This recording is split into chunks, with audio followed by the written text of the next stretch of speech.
You're listening to an Airwave Media Podcast.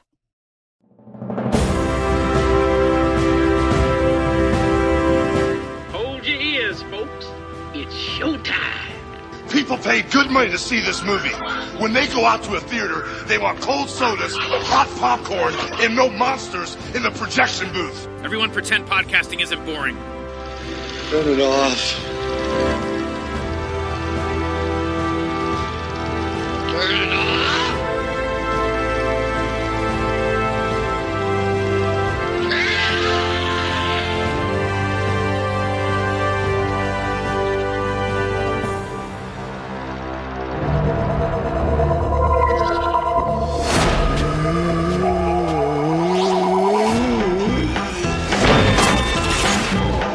Ever think modern life is not for you? Do you do the same dead-end job every day? There's no I in team, but there is an I in pie. There's an I in meat pie. So the anagram of meat is team. I don't know. Is your love life dying on its feet? To a wonderful mum. Oh. Have you ever felt that you're turning into a zombie? In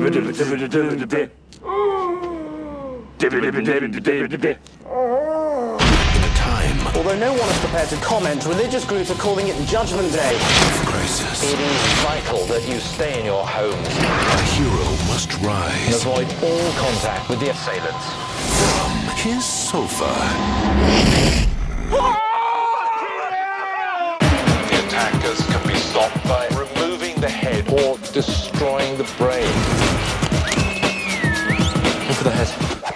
Purple Rain? No. Sign of the Times? Definitely not. The Batman soundtrack? Throw it. The biggest zombie comedy in British history is invading America. I'm coming! And if you're looking for a man I've taken a shortcut before. with the right moves, Nice, good vocal work. Let's all try together, shall we? 1, 2. the right lines, The only thing that will redeem mankind is cooperation. and the right partner. Ed! 2 seconds. And hold it there. Don't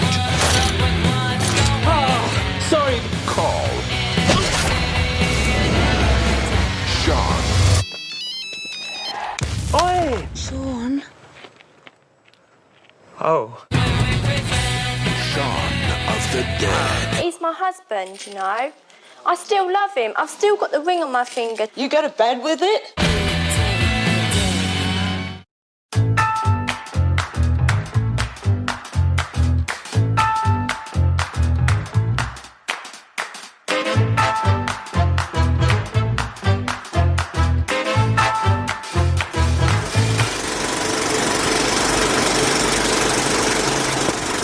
Hey folks, welcome to a special edition of the Projection Booth. I am your host, Mike White.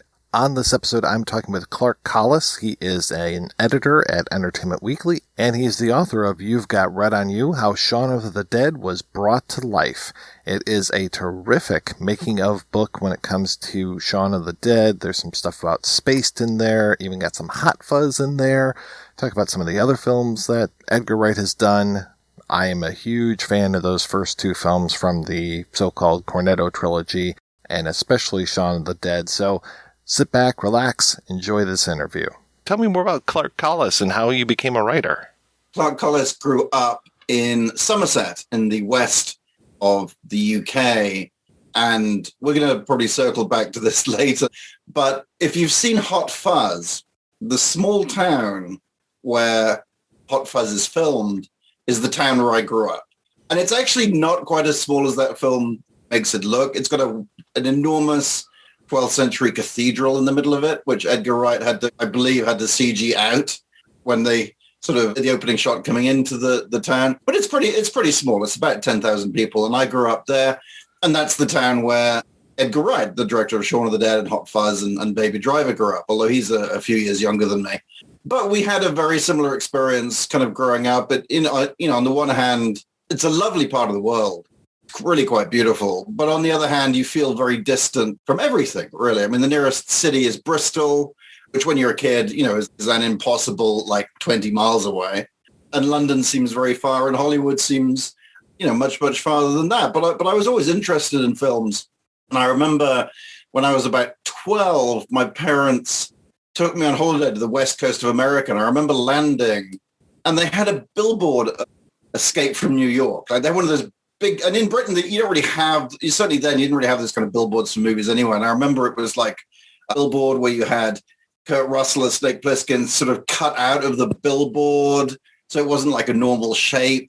I mean, to me, this was magical because it was a movie that itself wouldn't come out in the UK for quite some time because release dates were, it took a while in those days for films to wander around the world. This was both a movie from the future, about the future. It seemed incredibly magical to me. And those kind of experiences just really fueled an interest in film.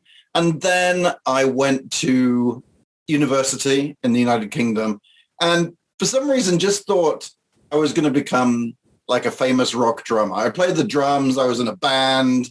I had the privilege of a middle-class upbringing. So you just think, oh, well, magical things are going to happen to me and I'm going to become a rock drummer, which sounds preposterous, except for the fact that I played in a band at college with this very nice guy called Colin, who had a brother, Johnny, and they were in a different band from their hometown of Oxford.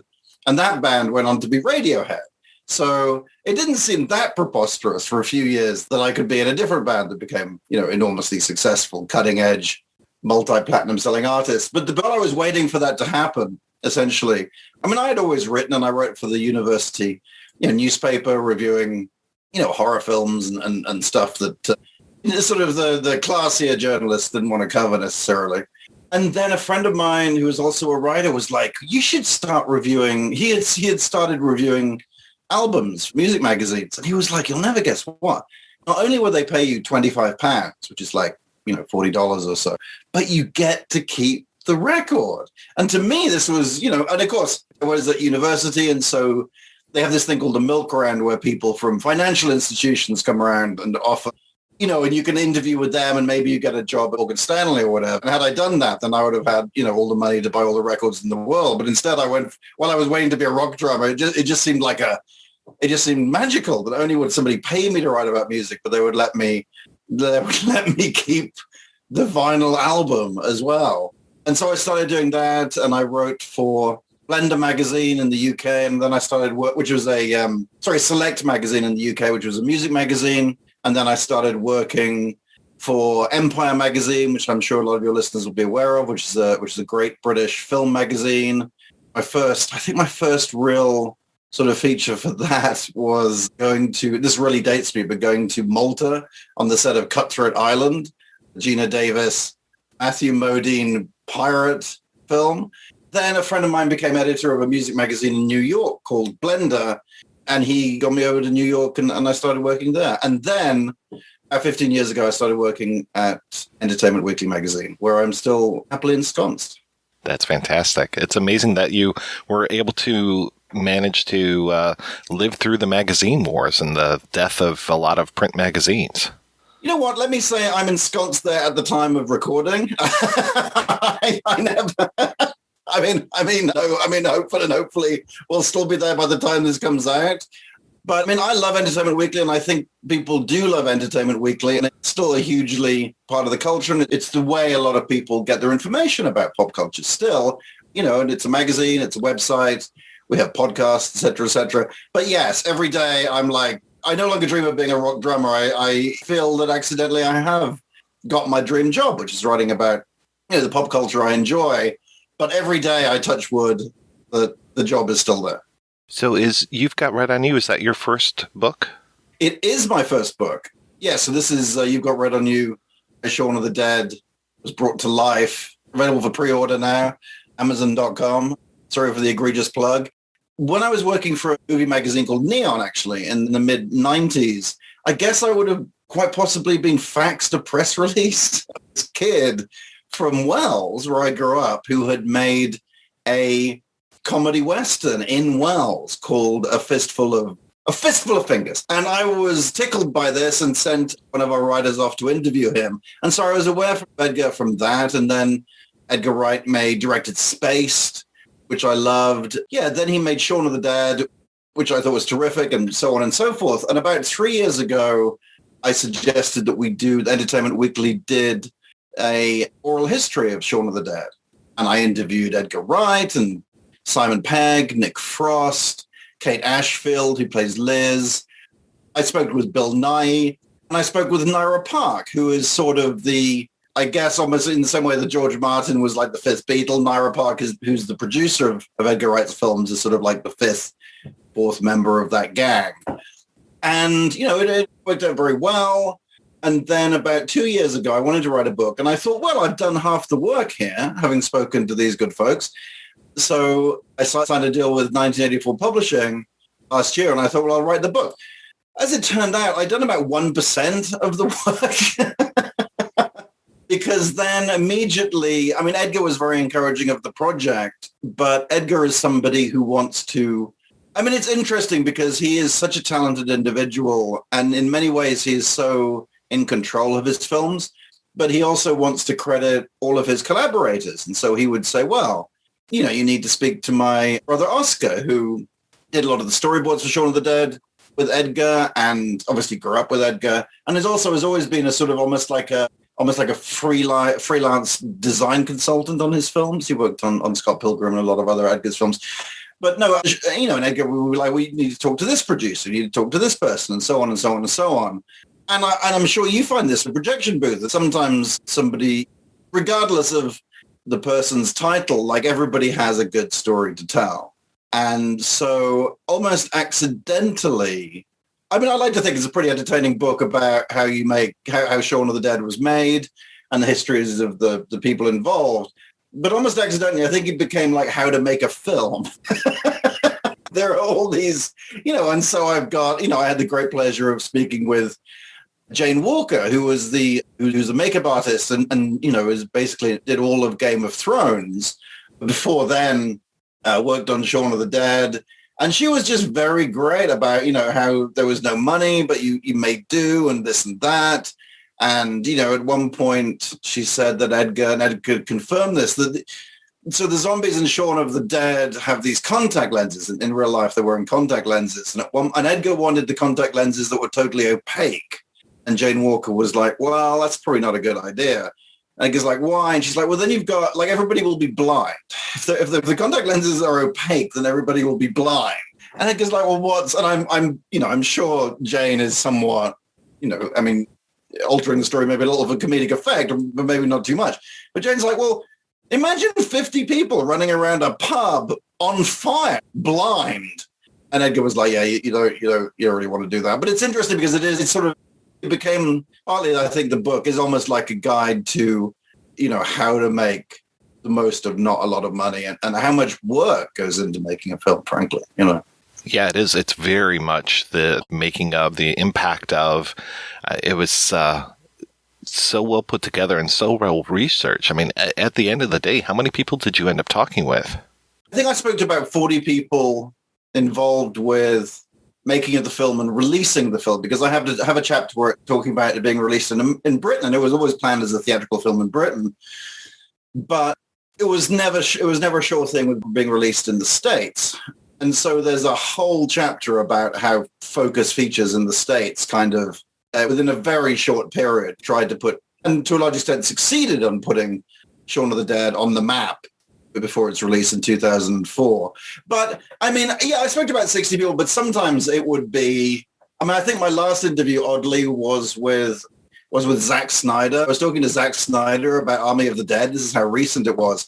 And one of the odd strands in the story is Universal. Shaun of the Dead was a working title movie, but working title essentially was owned by Universal. And Universal, at exactly the same time the company was making Shaun of the Dead, it was also making Dawn of the Dead, Zack Snyder in Toronto. And according to Edgar, they would have meetings at Universal in LA every week where they would go in alphabetical order through all the films and how the films that were in production and how they were going. And so it would be this film, Dawn of the Dead. Oh yeah, was Zack, I spoke with Zack Snyder the other day. He's in Toronto, blah, blah, blah. And then they go through all the other movies and towards the bottom, they go, Shaun of the Dead. And somebody would be like, one of the executives would be like, I'm sorry, we're making a film called Dawn of the Dead. We're also making a film called Shaun of the Dead. What the hell is going on? And Alan Jones, who's a very well-known British entertainment journalist who specializes in horror, visited the set of Shaun of the Dead and then was telling me that 2 weeks later he visited the set of Dawn of the Dead in Toronto, and no one on the set of Dawn of the Dead believed that Shaun of the Dead existed, and they just assumed it was his like droll British humor. But so I was interviewing with Zack Snyder, and right at the end I just sort of said, what do you think about Shaun of the Dead? The funny thing is that he said that he really liked it and that it was a zombie movie for, people who love, for film nerds, essentially. I don't think he used the phrase nerds, for people that really like horror movies. And then he said, you can just tell they had an absolute blast making it. I didn't correct him, but having just read a book, which certainly, lots of people had a lot of fun making Shaun of the Dead, but I think one of the reasons Edgar wanted to cooperate with the book was to point out this was tremendously hard work, and it was incredibly difficult to get it financed, and it was incredibly difficult to get it made, and then it was actually incredibly difficult to get it released in America. And I don't think Edgar would recognize Zack Snyder's description of, clearly everybody had a laugh making it, It can be a lot of work making something looks like it was a laugh to make, is one of the morals of the book, I think. I was really glad how you put Shaun of the Dead in context as far as where we were with the state of zombie films, and even talking about things like 28 Weeks Later, where it was just like, okay, when was that versus this? Because I remember, that incredible montage scene in Shaun where they're going through the TV channels and they're talking about things that sound like it's right out of 28 Weeks Later. Although no one official is prepared to comment, religious groups are calling it Judgment Day. There's panic on the streets of London as an increasing number of reports of serious attacks on people who are literally being eaten alive. A witness reports are sketchy. One unifying detail seems to be that the attackers in many instances appear to be Dead excited to have with us here a sensational chart-topping or ideological connection between those committing the atrocities, and perhaps more alarmingly, there's a girl in the garden. Their behavior. The emergency services have been overrun with calls. In the garden, there is a girl. The armed forces will be called in to provide backup and assistance. I mean, I'd always been interested in zombie films, and it could be maybe quite late, but I'm guessing, probably about 18 when Day of the Dead came out. And I remember watching that on video. And it just scared the hell out of me. And I had nightmares about it for days, even though I was, quite an adult person, really, by that point. And I think that's still kind of my favorite. It's because it's the first one I saw. But then, I watched all the Romero stuff. I watched, the Return of the Living Dead movies. And, it was just sort of, and then, in time interviewed Romero quite a few times. I remember interviewing him about, he did a thing where he was good enough to talk about 10 terrible films he loved, which were all sort of like, I'd have to look it up, but were sort of like 50s and 60s swashbuckling movies or, overripe melodramas. No, it wasn't like, nowadays if someone did that, I guess it would be The Room and Troll 2 and stuff like that. But these were just, obviously Romero came from an older generation and, was someone who child of the 40s and 50s. So those are the films that he loved. But yeah, I'd always been interested in zombie movies. And it is interesting because by the time they started to write Shaun of the Dead, which was the summer of 2001, the zombie movie was dead. It was dead as disco. There hadn't really been, as Edgar points out in the book, in Return of the Living Dead 2, there's like a Michael Jackson joke, like a zombie Michael Jackson, which I guess is riffing on the Thriller video. And Edgar's like, as Edgar points out, like, that's the end of it, really.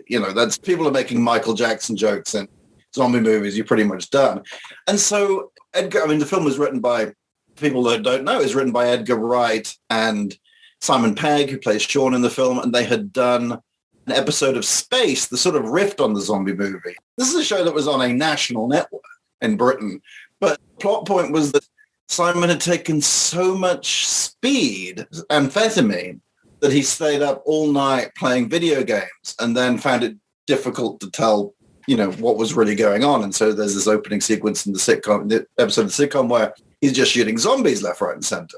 And they had such a good time doing that. They thought, hey, we'll write a comedy zombie movie. They thought their ace card was that people hadn't made zombie movies in years and that this would be something, they were going to adhere to the zombie rules essentially. But this was something that in a way It wasn't that it was out of fashion, but it was outside fashion. No one was thinking about zombie movies, and so it would be fresh. I guess in the same way, American Werewolf in London, it was one of Edgar Wright's favorite movies, was sort of, with that and The Howling were like seemed fresh when they came out at the end of the 70s or start of the 80s, because no one had really made a werewolf movie in a long time.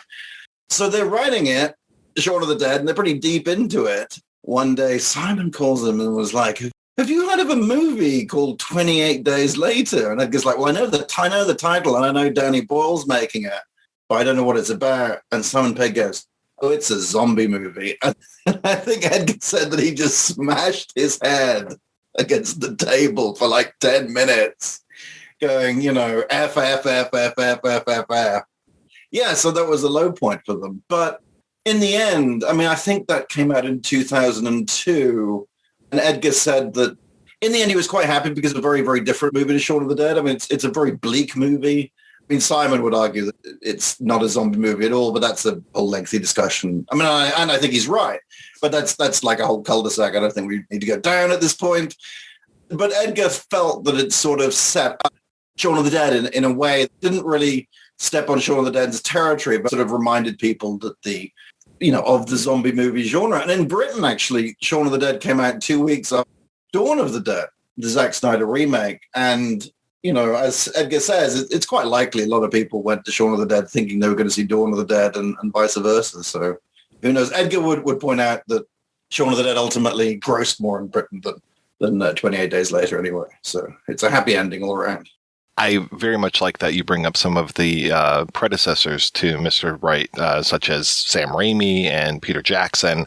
Shaun of the Dead feels like such a different film than something like The Evil Dead, and it had such a different making of, but they both seemed like they're very, very scrappy films, to your point from earlier. Yeah, Edgar had always been interested in films in a way that I think, I don't want to sound like granddad, get off my lawn, but nowadays, if kids want to find out a film nowadays, they can just, get on the computer. Edgar, tells stories. I mean, I remember doing this myself, of staying up, if Joe Daddy's Piranha was showing at 2:00 in the morning, then you had to stay up till 2:00 in the morning to watch it. Edgar didn't have a video recorder. I mean, his parents were teachers. They couldn't really afford a video recorder at the time. But Edgar managed to immerse himself in this world anyway, and buying Fangoria and other magazines. But then he saw there was a TV show in the UK hosted by Jonathan Ross, who is a very well-known British TV presenter, and it's called The Incredibly Strange Film Show. And every week they would concentrate on a different filmmaker. And 1 week it was John Waters, and 1 week it was Russ Meyer.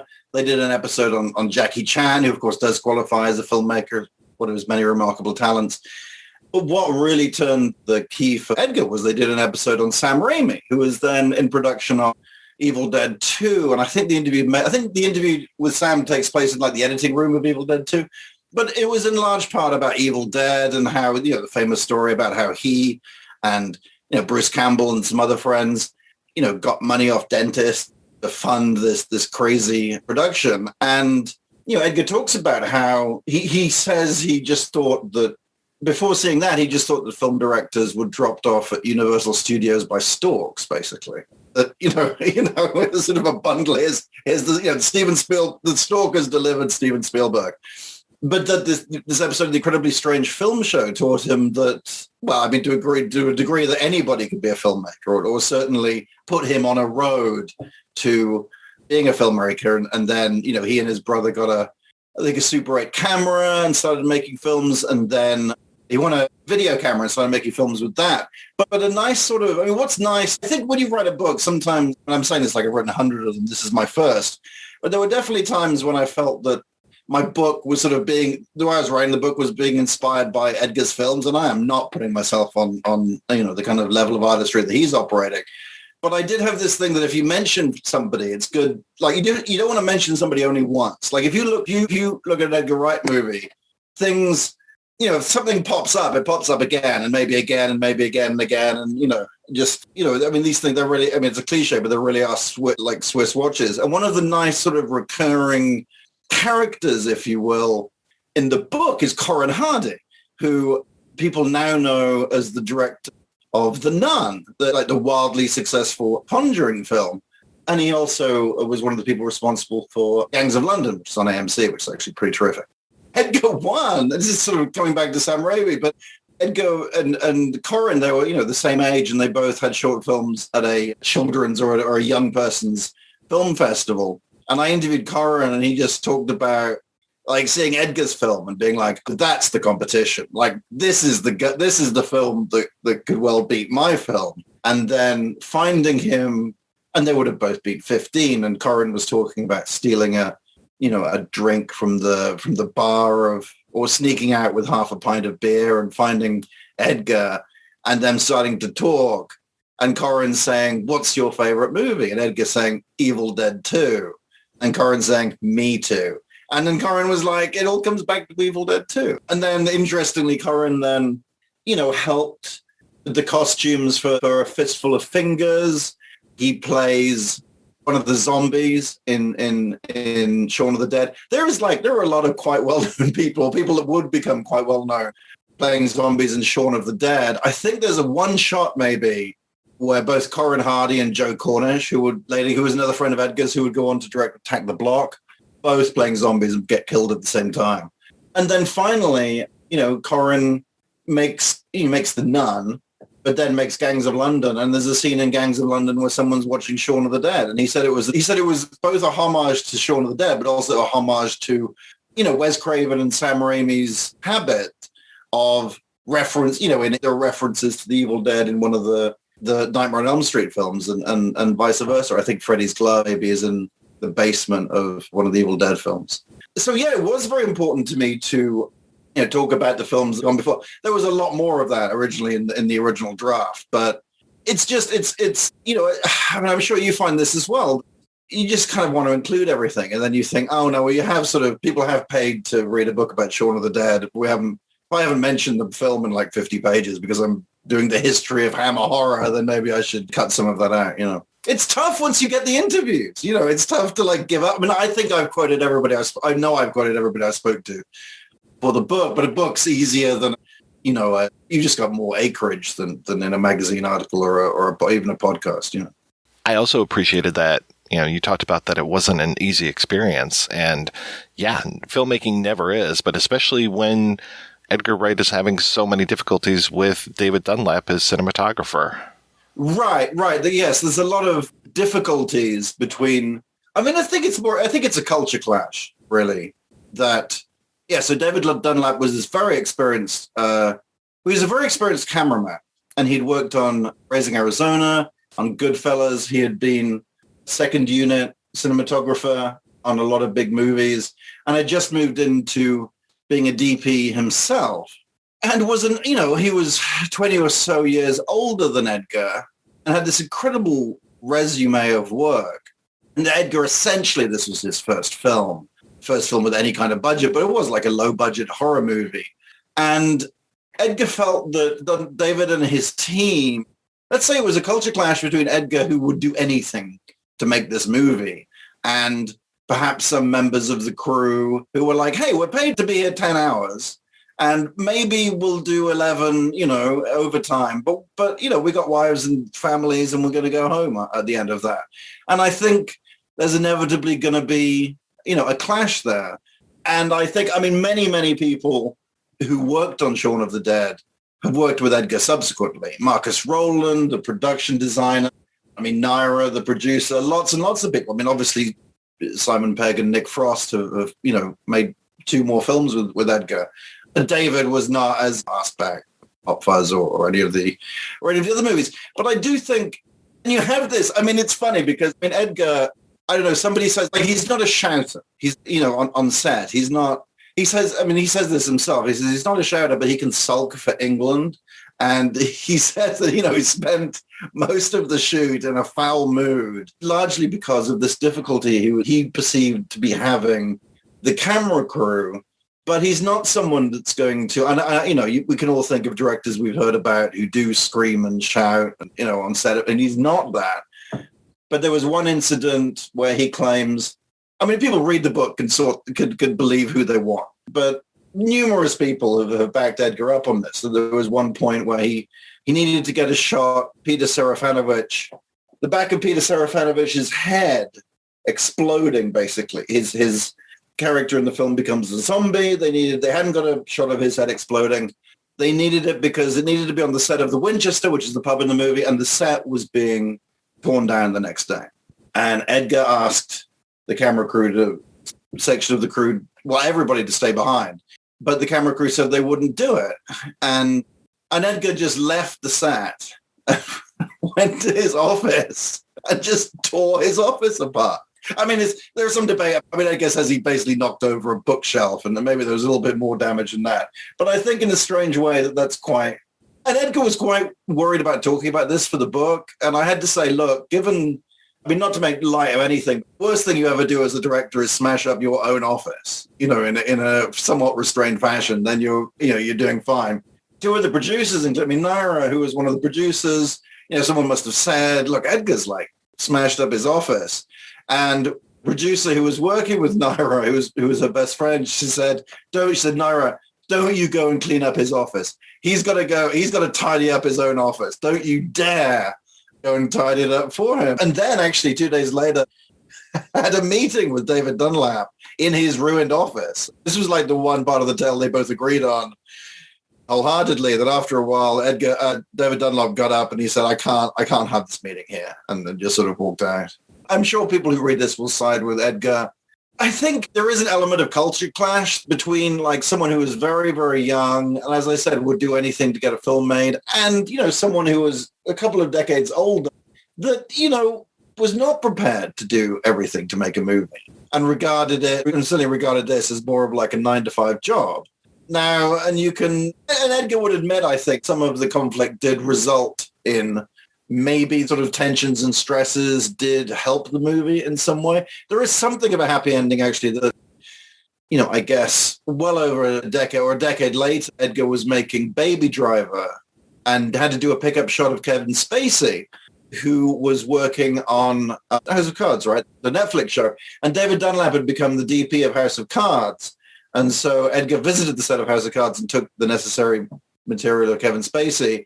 And he said he had he and David had a perfectly amiable, exchange. It's not and really I think Edgar's more sort of, he said it over and over again to me, he was like, I wish I could have got them on board more. He felt in a sense that ultimately the fault was his, because he said it's up to a director to sell the movie to his cast and crew.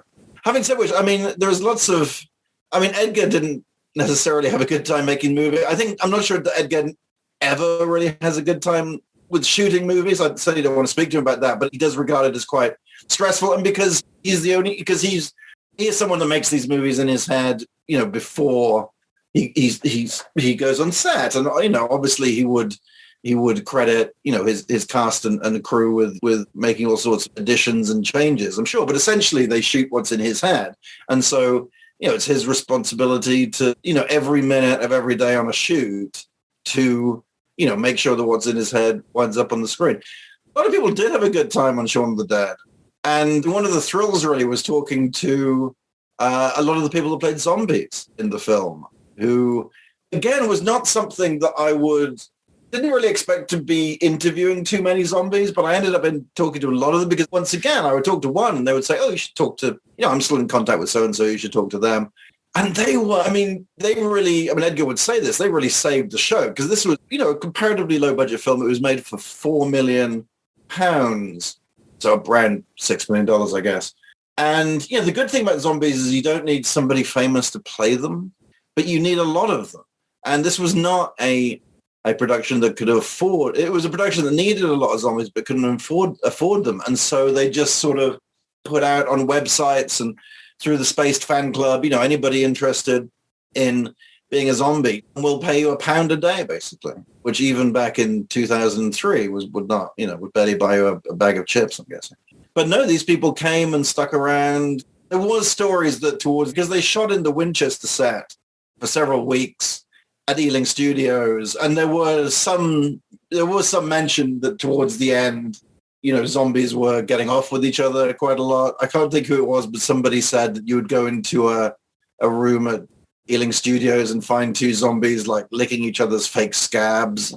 And it seemed quite possible that on at least one occasion, two zombies had sex on the pool table of the Winchester. I don't know who they might have been. It may have happened more than once. I don't know. But it's worth remembering next time you watch the movie. Zombies have had sex on that pool table. What was your own experience with the film? When did you see it and what did you think? I saw it at Union Square Cinema, Regal Union Square Cinema, I'm thinking, in New York City, and loved it. I thought it was great. It was interesting. There is one of the sort of running themes of the book is the name of the film and how maybe it was not the best title. It's like all pun titles. When you first hear it, it's not very good. And then if the product is good, then over time you sort of forget that it's a pun, really. I mean, like the Beatles. I mean, the Beatles is a terrible pun. Beatles. But no one even thinks about that anymore because obviously it's the Beatles. I think the same thing happens with Shaun of the Dead. Various people who, trying to get money for Edgar tells a story about The Office came out roughly as they were making Shaun of the Dead, the British version of The Office. And Edgar talks about bumping into Ricky Gervais, who he'd worked with in Soho in London. And Ricky Gervais saying, well, what are you doing now? And Edgar said, I'm writing a zombie comedy. And Ricky Gervais said, well, what's it called? And he said, Shaun of the Dead. And Ricky Gervais said, no, seriously, what's it called? So I remember having that thought. I remember thinking a movie with that title, how good can that be? Because it sounds like a goofy zombie comedy. And as is repeatedly, the point is repeatedly made throughout the book, it's not a zombie comedy. It's actually it's a satire. I mean, it's a zombie comedy, but it's not a zombie satire. It is a satire of romantic comedies. It is actually a pretty straight horror film. When Penelope Wilt turns into a zombie, I mean, like, towards the end, I mean, there is an amazing shot. I think Shaun and Liz in the foreground. First time you see Penelope Wilt as a zombie, well, it's pretty much the last time you see her as a zombie, but she rises up like Bela Lugosi, basically, and it's absolutely chilling. But no, so I saw it in Union Square, and I liked it a lot. And then I saw Hot Fuzz a couple of years later, which is a weird one for me because, as I said, I grew up in Wells, and it's shot in Wells, and so it's almost like a psychotropic experience watching that. And it's really great. It's a great movie. It's really funny. It is so big in Britain. I mean, it was a huge, huge hit for them in Britain. But I just can't get quite beyond the fact that it's shot in my hometown. And then it got Pilgrim, which is sort of its own story. And I liked all of these films. Strangely, it was when I saw The World's End, which I suspect it's like the least acclaimed of what's known as the Cornetto trilogy. But I thought, wow, they've made this trilogy. And it's great, and it's, in some ways, I mean, it's obviously not a trilogy at all in some ways. None of the characters are the same, really. And they're different genres to a degree. But, they have these in-jokes and just what an achievement to make those three films, And I very much loved the end of The World's End when Simon Pegg's character tells the aliens to piss off and that results in that causes the end of civilization. That always gives me a chuckle. And that was the moment I thought, well, I'm just like, Jesus Christ, this is amazing. And I think, and it's sort of the opposite of, and this may seem like a bit of a reach as a comparison, but when you think of what they tried to do with the Dark Universe, where it was like, okay, here are you, and we're going to make 12 of these movies. Here are the people that are going to be in them and blah, blah, blah. And of course, they only ever made The Mummy. Whereas, I mean, they weren't planning to make the Cornetto trilogy at all. I mean, the only reason the Cornetto is mentioned, which is, for those who don't know, is a brand of ice cream in the UK. The only reason there's a Cornetto in the first movie is because it was Edgar's hangover cure. Nick Frost's character is hungover in the movie and asks Simon Pegg to get him a Cornetto. And the only reason it's in the second movie is because for the premiere party of Shaun of the Dead, someone arranged to have like free Cornettos. And they were like, wow, if we mention Cornetto in the second movie, then maybe we'll get more free Cornettos. And the only reason it's in the third film is that one of the journalists, Edgar was talking to a journalist doing publicity for Hot Fuzz, and the journalist said, so you're going to make a Cornetto trilogy like Krzysztof Kieslowski's Three Colors? And Edgar was like, yeah, it's going to be, the Three Colors ice cream trilogy. I mean, not that they wouldn't have made three films. I just like the fact that it's just totally accidental. I don't want to say shambolic. It's anything but shambolic, but it is totally accidental. They could have just made the one film. I mean, if Shaun of the Dead hadn't been released in America at all, or had gone straight to video, I'm guessing the careers might well have taken a very different path. Maybe they wouldn't have made more movies together. Maybe they would have made more. I don't know.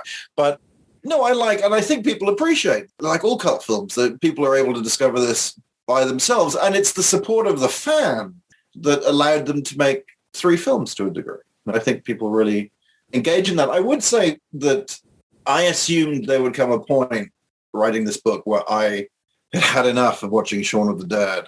And that just never really happened. I truly think it's a really great movie. And in the course of writing it, and even now, if I'm ever feeling down, I put on the Queen Don't Stop Me Now sequence and watch, Simon Pegg and the rest of them try to beat up the zombified pub landlord with a pool cue. And it always puts a smile on my face. It is so amazing that they managed to secure the rights to all those songs for that film. Was that Nick Angel that did that? Yes. I spoke to. I'm laughing because, so it was this gentleman called Nick Angel who was the music supervisor and was music supervisor on lots of working title movies. I'm laughing because they then decided to name Simon Pegg's character in Hot Fuzz Nicholas Angel.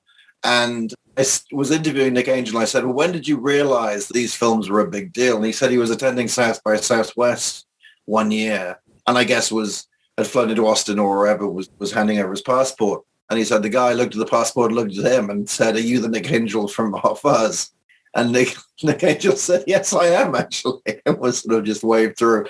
Yeah, he said that he actually said that he didn't remember getting, because there's 2 Queen songs in the movie, that Don't Stop Me Now, and then, is it Best Friend? Is that the title? Right at the end of the film. And the film's also it's got tracked by the Specials. There's a whole score as well, composed by Pete Woodhead and Daniel Mudford. But yeah, Nick didn't remember there being any particular problem securing the music. Just as a side note, those who have seen the film will know that there is a sequence where Simon Pegg and Nick Frost try to kill 2 zombies by throwing vinyl records at them. And there's more of a story to the fact that if you want to show the cover of a vinyl record in a movie, you've got to get permission from the act, from the band, or whoever holds the rights to that. And so Simon, you see Sade's debut album, and you see a couple of others. You don't see Dire Straits, because apparently Simon Pegg, legendarily, it turns out, just writes the nicest letters imaginable, and wrote a letter to Sade being like, you don't know us, but we're making this zombie movie. And the thing is that with the records that are thrown are the records the 2 characters don't like. So they throw a Dire Straits record because, at the time, Dire Straits were, a bit of one of those bands that were so successful, they tended to be the butt of jokes, And they throw the Sade record because I think it belongs to Liz, who was just split up with Shaun. Oh, and they also throw the Batman soundtrack by Prince. They refuse to throw like Sign of the Times, the Prince record, but they throw the Batman soundtrack. And so I don't even think they tried to get permission from Prince. So you don't see that come. You do see Sade, and Edgar was just talking about what fantastic person she is, or I guess a whole band, particularly her, because she must have got this letter being like, look, we're making a zombie film. We throw your record at a zombie. Can you give us permission? And she was like, yep, no problem at all. But apparently Mark Knopfler either didn't get the letter or declined to have Dire Straits' album thrown at a zombie. So that did not come to pass. Edgar told me that there was an alt scene or an alt version of the scene where they thought about, instead of Prince throwing David Bowie records, Edgar's a huge Bowie fan, and they thought maybe they'd throw David Bowie records at the zombies. And so it would be, and I can't remember the examples, but it would be like, oh, should we throw Ziggy Stardust? Should we throw Hunky Dory? No. What about the Labyrinth soundtrack? Yes. So the idea is they would throw the Labyrinth soundtrack at the zombies. And Edgar said that he recalled, he sort of got in contact with someone in Bowie's camp and got the message back that Bowie was a bit weird about Labyrinth. And so, or maybe a bit weird about Labyrinth being like regarded as a bit of a joke. So that didn't come to pass either. Do you see Frost and Pegg and Wright working together anytime in the future? Every time I speak to them, and indeed every time anybody speaks to them, this isn't breaking news, that they always say that, they will at some point. And I'm sure they will at some point. I think what it's worth bearing in mind with them is they've essentially done 4 projects: Spaced, Shaun of the Dead, Hot Fuzz, and then The World's End. And they're not people... They're determined not to repeat themselves, but they're also people that are interested in writing about where they are in life. So, they did 2 series of Space, 2 seasons of Space, and that was essentially a show about students. I mean, not students, but, very recent students and people without jobs, essentially. And then they did Shaun of the Dead, which is about a person who has like what I would describe as a muck job, or, just a sort of dreary, pointless 9-to-5 job, which is kind of the point of the movie. And then Hot Fuzz is about people with jobs. They got, they're cops, they're policemen.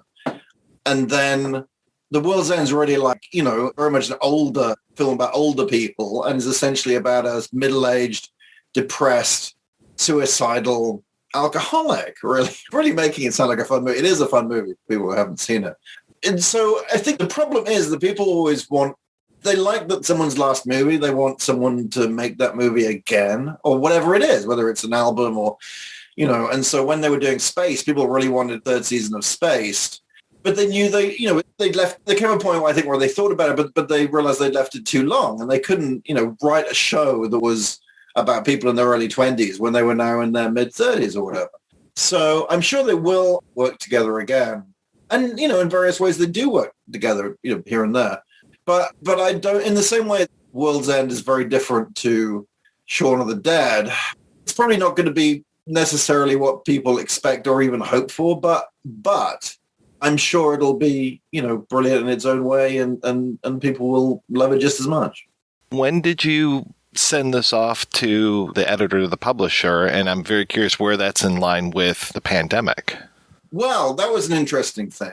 Because when I started writing, I started thinking about writing the book about 2 years ago, about a year before I actually signed the deal.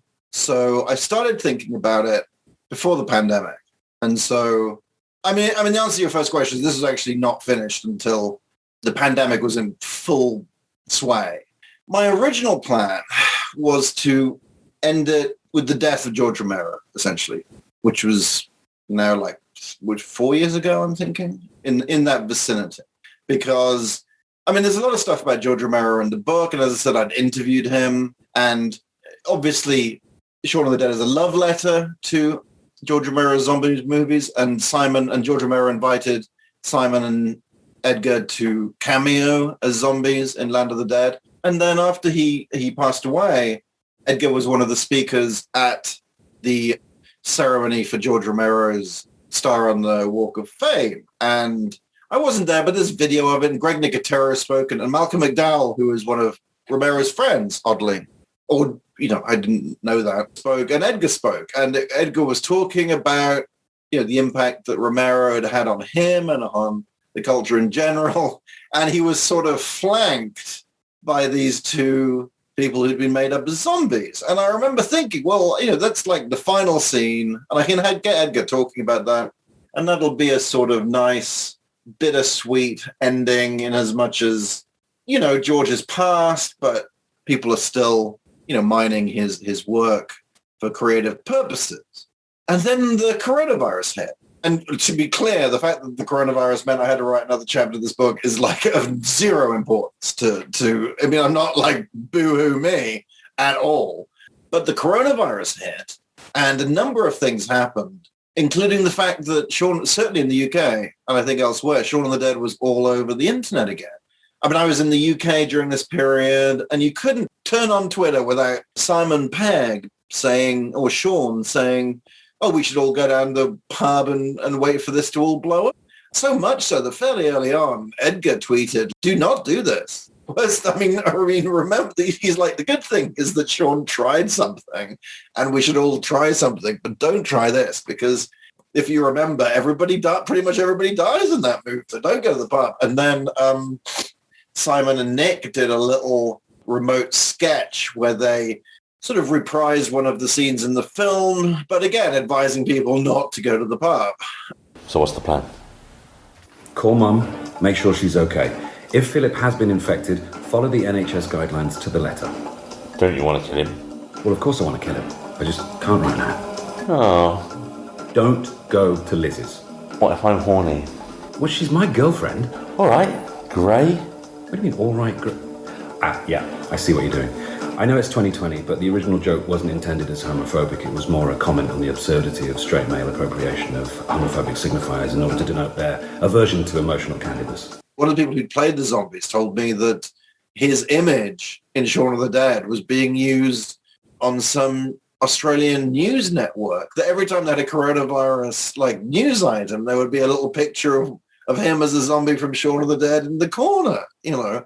That sort of, it meant that I then wrote an epilogue kind of explaining all of that. And as I would much rather not have written that epilogue or had cause to write that epilogue, but I guess it did add a certain contemporary aspect to the film. I mean, it's interesting because it's a film that, you know, and I hope I'm wrong about this, but a lot of books like this, it's like, you know, this film from the early 70s and how it changed Hollywood. And that's not something I get into. And this isn't a book about how Shaun of the Dead changed Hollywood, because I'm not sure that it did. I think it's almost in opposition to, and I think Edgar would agree with this, it's almost in opposition to Edgar's films are almost in opposition to the way that Hollywood has gone. That even though, yes, Edgar is working in genre, and, you know, Shaun of the Dead is obviously indebted to George Romero's films, it's a very original piece of work, and all of Edgar's films are very original pieces of work, really. While Hollywood has, you know, increasingly gone down an unoriginal. And, you know, I mean, I think I quote Edgar saying this in the book, that people should remember that Star Wars was an original script once, you know, and I don't hate franchises necessarily, but someone needs to dream up these things in the first place in order for you to have franchises. And I'm hard pressed necessarily to, I mean, I think of Edgar in the same way that I think of people like, you know, Sofia Coppola, P.T. Anderson, these people who, you know, have distinct visions. And I'm sure that, yes, there are ways in which their influence, in which they inspire other people. But, you know, I'm not sure, you're hard pressed looking at the Hollywood landscape, really, to be like, oh, well, you know, clearly, you know, these artists, you know, have inspired the way things have gone. Having said that, Edgar's films, you know, have become over time, with the exception of Scott, Edgar's films have become more and more popular over time, with the exception of Scott Pilgrim, which is now like probably the most popular cult movie of the past 10 years or 11 years now. It's a pretty good track record. You know, it shows almost like an alternative history of what might have been to a degree. But at least, I mean, you know, alternative history is better than no history. So what are you working on now? And do you have a plan for a second book? I'm kind of thinking about it. I'm honestly going to see how this is received. Got a couple of thoughts. No, I'm not entirely sure. It depends how this is received. I have to say, Entertainment Weekly keeps me pretty busy. So, I mean, that's the other thing, that I was writing this while I didn't really take any time off to do this. So there would be some months. It was funny, especially during the pandemic. I wouldn't think you'd have to write so much about the fact that no films were coming out. But I mean, again, I'm being tried. Clearly, the pandemic is a serious thing. My memory of 2020 is mostly writing about how Tenet would be postponed for another 2 weeks or brought forward 2 days or whatever. So, yeah, I'm kept pretty busy with Entertainment Weekly stuff. Thank goodness. But yeah, if people like this, then I got some maybe not dissimilar ideas for books they might enjoy. But we'll see. Where can people keep up with you in the book? People can keep up with the book by pre-ordering it at Amazon.com. You've Got Red on You by Clark Collis. People can keep up with me on Twitter at Clark Collis, also on Instagram at Clark Collis. People can find me on Facebook. I'm now realizing how horribly exposed I am in so many ways. I should probably shut down at least half of these accounts. But yeah, I'm pretty easy to find. And if you want to read a mix of, my two big interests are horror movies and Yorkshire Terriers. So if you want to, much like fun, it's a total aside, but Adam Green and Joe Lynch, the Movie Crypt podcast, have a Yorkshire Terrier benefiting marathon every year. And I sometimes think that it's proof that the world only exists inside my head, that there is a marathon devoted to horror movies and Yorkshire Terriers. But if people want to see pictures of cute Yorkshire Terriers and be kept up with, all the news on all the new gruesome movies, then they can follow me on Twitter. Well, Clark Collis, thank you so much for your time. This was great talking with you. No, my absolute pleasure. I'm a huge fan of the projection booth. I think you're doing God's work. I know as someone who operates in, maybe a not dissimilar arena, how tricky it can be to track down people, but also how rewarding it can be, when you do so. So please, keep up the good work.